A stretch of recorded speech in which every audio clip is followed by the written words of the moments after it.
Olá pessoal, eu sou a professora Juliana de Química e hoje nós vamos analisar alguns dados que nós coletamos no vídeo passado, onde nós fizemos um teste de condutividade elétrica com alguns materiais.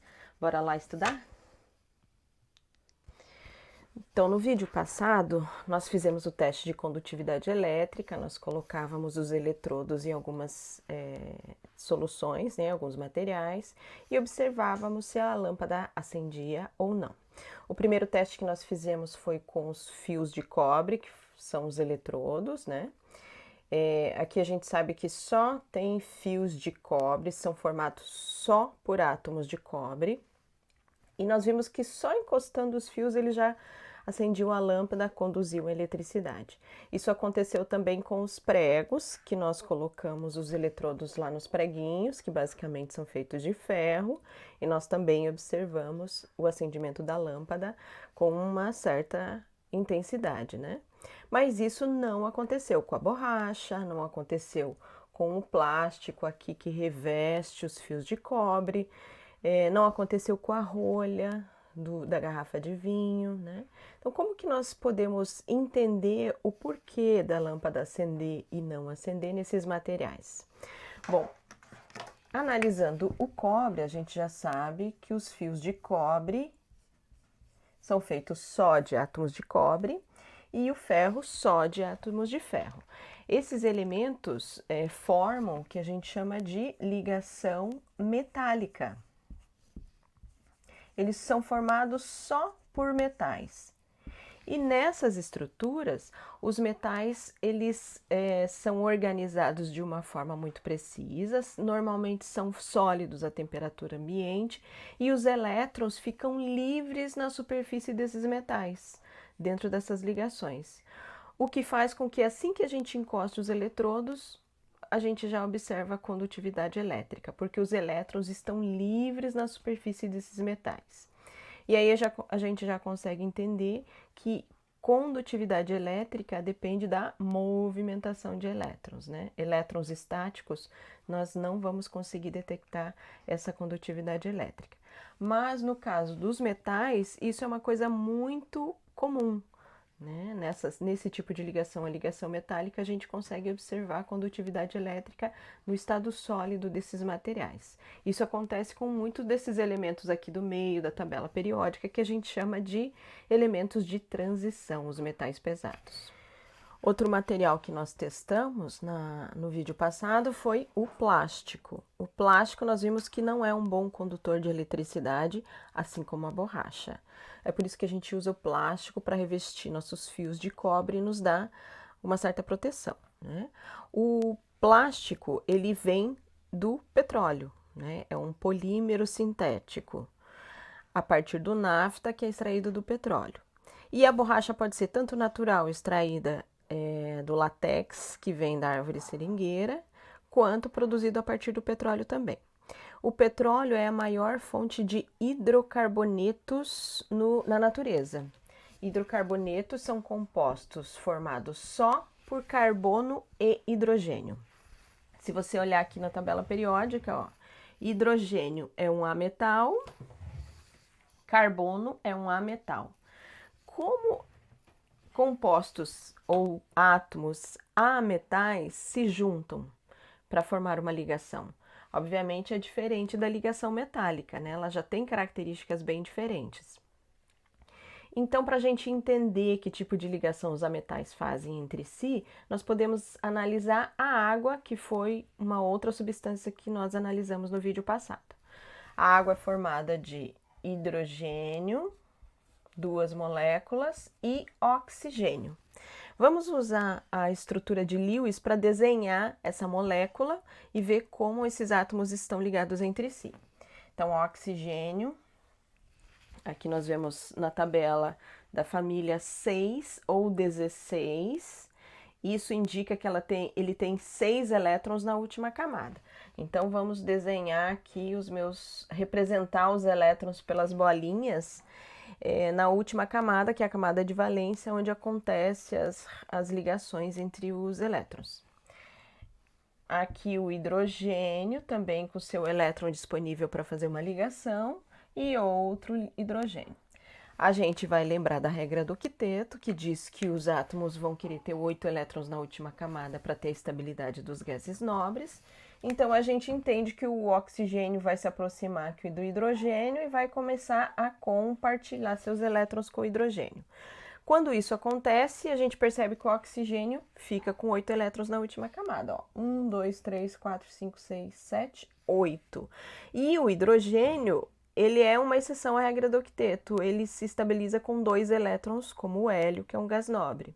Então, unidos dessa maneira, eles conseguem ficar estabilizados.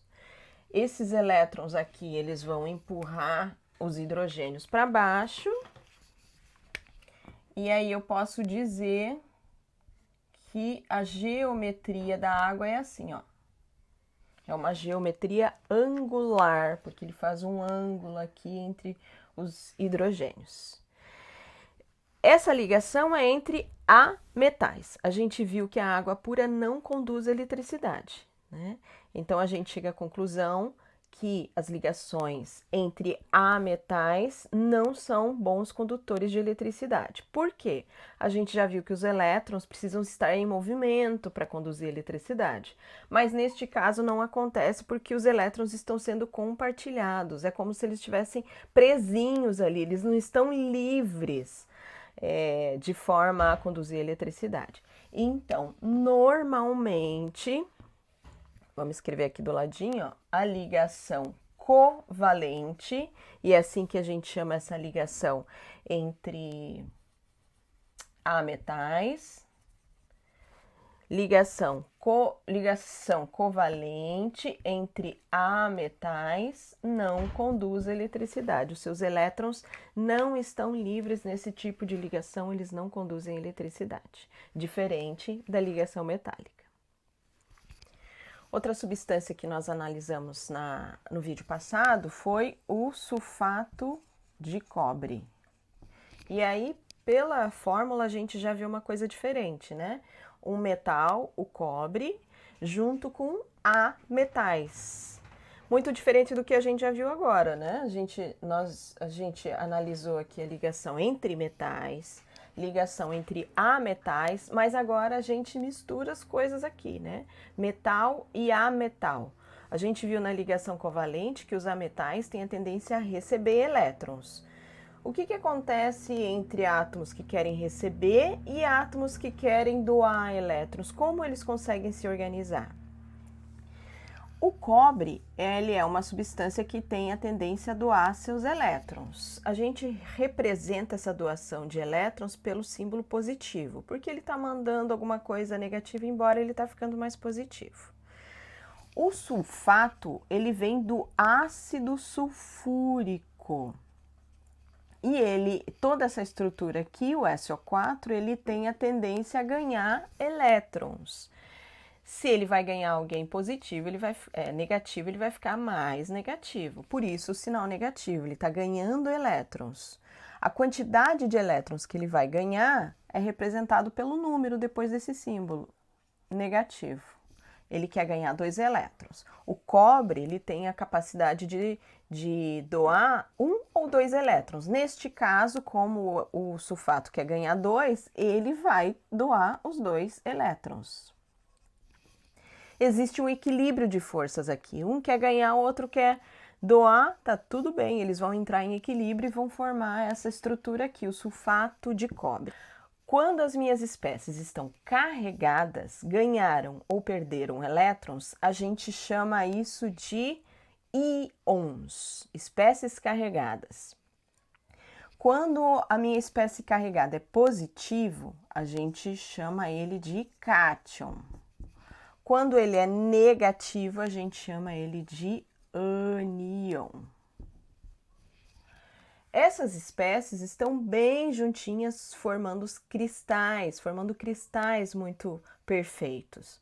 Mas quando você adiciona água a essas espécies, você rompe a ligação e permite que esses íons fiquem soltos na solução. E é esses íons circulando na minha solução é que conduz a eletricidade. Por isso, os sais são condutores de eletricidade também. Isso aconteceu com o sulfato de cobre e aconteceu com uma outra substância que nós usamos de cor amarela, que é o cromato de potássio. Essa substância também se rompe na presença de água, vão aparecer os cátions e os ânions, né? E na presença de água, portanto, eles conduzem eletricidade. Outra substância que nós analisamos, que é um sal também, é o carbonato de cálcio. Mas, curiosamente, o carbonato de cálcio, embora seja um sal, ele não conseguiu acender a luz. Por que será?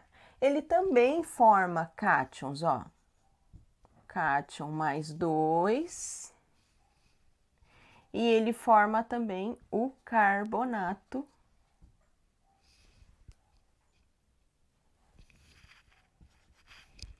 menos 2. Mas aí a gente chega à conclusão que a quantidade de íons presente na solução faz diferença. Então, provavelmente, se nós tivéssemos colocado um LED com uma potência mais fraquinha, a presença dos cátions do carbonato iam poder acender a luz, né? Mas na nossa lâmpada que nós usamos de 60 watts, isso não foi possível, né? Embora esses sais tenham acendido a lâmpada em intensidades diferentes, o carbonato não conseguiu, provavelmente pela quantidade de íons presentes na solução. Então, esse teste de condutividade é muito interessante, porque nós vemos agora uma ligação diferente, né? A gente viu ligação entre íons. Como que a gente chama esse tipo de ligação entre íons presentes na nossa solução? Nós vamos chamar esse tipo de ligação de ligação iônica, porque ela é formada por íons. Esta conduz a eletricidade, porque existem íons presentes na solução que vão permitir a condutividade elétrica, certo? Alguém está doando, alguém está recebendo, os elétrons estão se movimentando. Mas isso acontece só dentro da solução. Se os cristais estiverem sólidos, eles não vão conduzir eletricidade, e a gente percebeu isso colocando os eletrodos nos cristais, né? Ele não acendia a lâmpada, só na presença de água, porque é a água que permite a circulação de elétrons dentro da minha solução. Então, a condutividade elétrica pode me ajudar a definir que tipo de ligação existe entre as minhas substâncias, né? Conduz no seu estado sólido, é uma ligação metálica. Não conduz eletricidade, uma ligação covalente. Conduz eletricidade só na presença de água, de algum solvente, a ligação é iônica. A gente colocou no nosso teste também, né, um recipiente de sal e açúcar. Aparentemente eles são muito parecidos, né? Como que a gente vai saber a diferença, que tipo de ligação existe? A gente adicionou a água no sal de cozinha, que é o NaCl, acendeu a lâmpada, né? O Na+, o Cl-, presença de íons dentro de uma solução conduz eletricidade. Então, uma ligação iônica era um sal. Mas no caso do açúcar, não acendeu a lâmpada mesmo com água, porque o açúcar é uma ligação covalente. São ligações entre carbono, oxigênio e hidrogênio, são todos ametais, compartilham elétrons, os elétrons não ficam disponíveis para condutividade elétrica ser observada, mesmo na presença de água, né? Então, é um teste simples, mas muito interessante para a gente estudar as características das ligações metálica, iônica e covalente, ok? Espero que vocês tenham gostado da aula. Até a próxima!